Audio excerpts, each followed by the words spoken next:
Quelque part en Grèce, une créature maudite se cachait. Parmi tous les monstres qui habitaient les cauchemars des peuples helléniques, c'était certainement l'un des plus redoutés. Nombreux étaient les héros courageux qui avaient osé se lancer à la poursuite de cette créature, mais aucun d'entre eux n'était jamais revenu. Ils disaient que cet être était si hideux que personne n'aurait pu lui faire face. Son nom était la Méduse. Mais la Méduse n'avait pas toujours été comme cela. Jadis, elle avait été l'une des plus belles femmes à avoir jamais marché sur Terre. Elle était née de l'union de deux divinités marines de premier plan, Phorkys et Céto, et était venue au monde sous la forme d'un enfant normal. La Méduse avait deux sœurs, Sténo et Euryale. Il s'agissait de gorgones, des créatures mêlant l'apparence d'une femme et d'un serpent. Depuis son plus jeune âge, la Méduse était dévouée à la déesse Athéna, et lorsqu'elle jouait avec ses sœurs, elle faisait toujours semblant d'être la déesse Athéna, alors que ses sœurs aimaient être les méchantes. Un garçon nommé Iphiclès, le meilleur ami de la Méduse, jouait également souvent avec les filles. Les deux amis étaient inséparables. La Méduse grandissait, et chaque jour, elle devenait encore plus belle. Les charmes de la Méduse firent du jeune Iphiclès une cible facile pour Eros, le dieu de l'amour. Amoureux, Iphiclès déclara sa flamme à la Méduse. La jeune femme aimait beaucoup le garçon, mais elle rêvait de devenir prêtresse d'Athéna, et par conséquent, elle ne pouvait pas céder aux tentations de l'amour. Quand elle fut suffisamment âgée, la jeune femme commença sa préparation pour devenir prêtresse d'Athéna. Les apprentis du temple attendaient d'elle une conduite exemplaire et une discipline stricte, car tous leurs actes pourraient se refléter sur la réputation de la déesse. L'une des principales exigences pour devenir prêtresse d'Athéna était la pureté absolue. Elle devait ressembler en tout point à Athéna. Par conséquent, les jeunes femmes devaient rester vierges, tout comme leur déesse, qui ne s'était jamais abandonnée à l'influence d'Eros et d'Aphrodite. La Méduse devint une prêtresse parfaite, peut-être trop parfaite. Les rituels pratiqués par la Méduse attirèrent de plus en plus d'adeptes, ravis de la façon dont cette belle jeune femme exerçait chacune de ses activités. La Méduse avait de beaux cheveux flottants qui, avec ses mouvements, envoûtaient pratiquement ceux qui la contemplaient. Un homme imprudent osa même dire que les cheveux de la Méduse étaient plus beaux que ceux d'Athéna. La déesse, du haut du mont Olympe, observait toute cette agitation venant de l'un de ses temples. Et elle se rendit compte que la majorité des personnes qui les fréquentaient n'y allaient pas pour la glorifier, mais plutôt pour apercevoir cette charmante prêtresse. Athéna résista à la tentation d'agir contre ceux qui se détournaient de leur culte pour admirer la Méduse. La déesse savait que même si la situation n'était pas normale, la jeune prêtresse n'était pas à blâmer, car elle faisait juste son travail du mieux qu'elle pouvait. Pendant ce temps, sur l'Olympe, Poséidon observait l'agitation de la déesse. Le dieu marin et Athéna avaient une grande rivalité, car ils se disputaient la souveraineté de la capitale de la région de l'Attique. La déesse avait gagné ce différend, et en l'honneur de sa nouvelle déesse protectrice, la ville avait changé son nom pour Athènes. Poséidon n'avait pas accepté cette défaite, et il avait donc attendu le bon moment pour se venger de la déesse. Le dieu se rendit compte qu'Athéna était préoccupée vers sa plus belle et gracieuse prêtresse, et il décida que cette belle jeune femme serait l'instrument de sa vengeance. Poséidon prévoyait de ternir la réputation d'Athéna en atteignant sa disciple la plus exemplaire.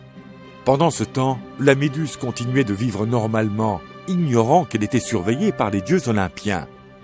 Un jour que la Méduse marchait au bord de la mer, le dieu des mers regardait la jeune femme, tapie, cachée parmi les vagues. Elle entendit quelqu'un l'appeler par son nom et se rendit compte que cela venait de l'océan. Poséidon sortit de la mer dans toute sa splendeur.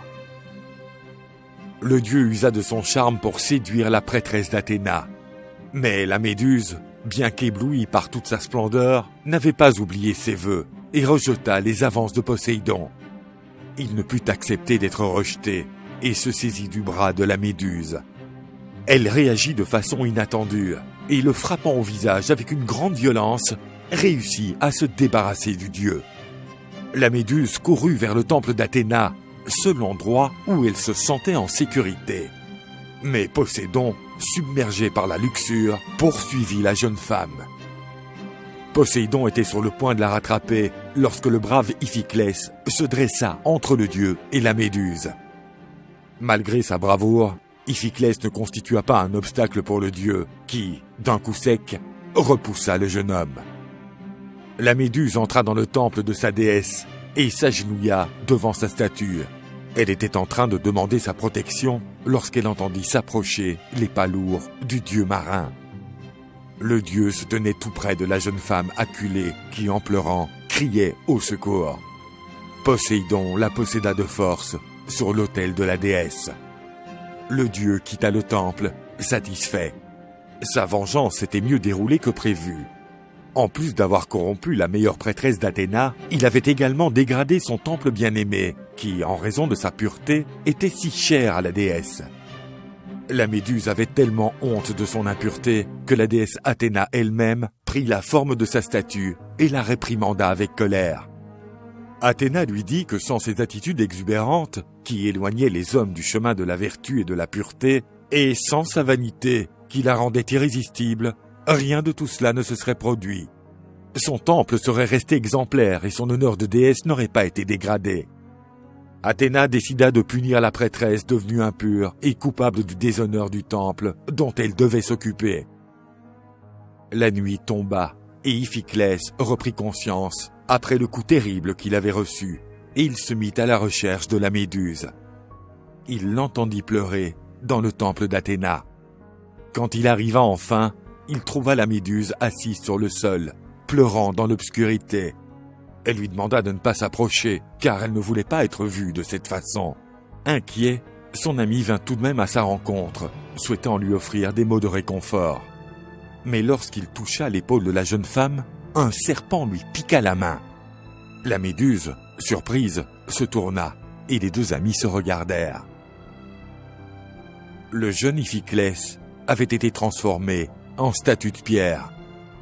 Désespérée, la Méduse cria en étreignant la statue de son meilleur ami. Afin de ne blesser personne d'autre, elle s'enfuit. Mais lors de sa fuite, elle fut repérée par des citadins, et ceux qui la regardèrent dans les yeux furent pétrifiés. Ceux qui survécurent parlèrent aux autres de cette horrible créature, aux cheveux en forme de serpent. Un groupe fut alors formé pour aller chasser la créature. Ces hommes furent retrouvés quelques jours plus tard, tous pétrifiés, le visage terrifié. La Méduse n'avait pas l'intention de blesser qui que ce soit, elle s'était juste défendue contre des agressions injustes. Elle décida donc de se cacher et partit pour une région abandonnée par ses habitants des siècles auparavant. C'est là qu'elle trouva un ancien temple en ruine et le transforma en cachette. Nombreux étaient les guerriers qui partaient à la poursuite des Gorgones pour la gloire, mais aucun d'entre eux n'était jamais revenu. Isolée, la Méduse perdait de plus en plus le peu d'humanité qui lui restait, et sa renommée en tant que terrible monstre était devenue légendaire. La Méduse survivait en chassant de petits animaux et des rongeurs, et l'un de ses repas l'amena à des retrouvailles inattendues. La Méduse tomba sur un buste antique datant des temps immémoriaux, qui représentait la déesse Athéna.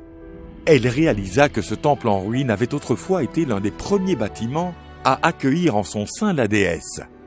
Cette découverte lui rappela ses anciennes habitudes. C'est ainsi que la Méduse s'occupa du temple et célébra la gloire de la déesse, fille bien-aimée de Zeus, dieu suprême de l'Olympe. Malgré son existence misérable, la jeune femme avait réussi à conserver sa noblesse. Depuis sa demeure céleste, la déesse ne manqua pas de remarquer les actes honorables de son ancienne prêtresse, et se rendit compte que ce n'était pas par vanité qu'elle faisait tout cela, car personne ne pouvait être témoin de ses actes. Elle regretta d'avoir infligé une punition aussi cruelle et irréversible à la jeune femme. Alors qu'elle effectuait l'un de ses rituels, la Méduse entendit approcher les pas d'un envahisseur. La face bestiale de la Méduse émergea de nouveau du temple, se préparant à affronter un autre adversaire. L'audacieux guerrier avançait prudemment dans l'antre de la créature, alors qu'elle se préparait à l'embuscade. Sournoisement, elle se faufila vers le guerrier. Et alors qu'elle était sur le point d'attaquer, elle fut heureuse de s'apercevoir qu'il portait le bouclier d'Athéna, l'égide sacrée qui avait appartenu à Zeus en personne. Le bouclier d'Athéna avait tellement été poli qu'on s'y reflétait comme dans un miroir. Par réflexion, le guerrier se rendit alors compte que le monstre était derrière lui. À l'aide d'un coup bien dirigé, le jeune guerrier sépara la tête de la méduse de son corps. La méduse était morte et son sang coulait sur le sol. Le guerrier, jusque-là inconnu, entrerait dans l'histoire sous le nom de Persée. À la fin de ses aventures, Persée rendit son égide à Athéna, lui donna également la tête de la méduse. Ce que peu de gens savaient, c'est que la méduse portait en elle la semence divine de Poséidon, et de son sang répandu naquit Chrysaor, le guerrier à l'épée d'or. Une belle créature s'en émana également, un cheval ailé. Le majestueux Pégase était la plus pure de toutes les créatures et incarnait toute la chasteté originelle qui avait été volée à sa mère. Nombreux sont ceux qui pensent qu'en donnant son précieux bouclier à Persée, Athéna souhaitait une nouvelle fois se venger contre la Méduse. Mais en réalité, son seul souhait était de libérer la jeune femme de cette existence sans gloire qui lui avait été injustement imposée. Athéna glorifia la Méduse, fixant la tête de la Gorgone sur son bouclier. Et c'est ainsi que l'image de la fidèle prêtresse fut éternisée aux côtés de la déesse auquel elle portait un amour indéflectible.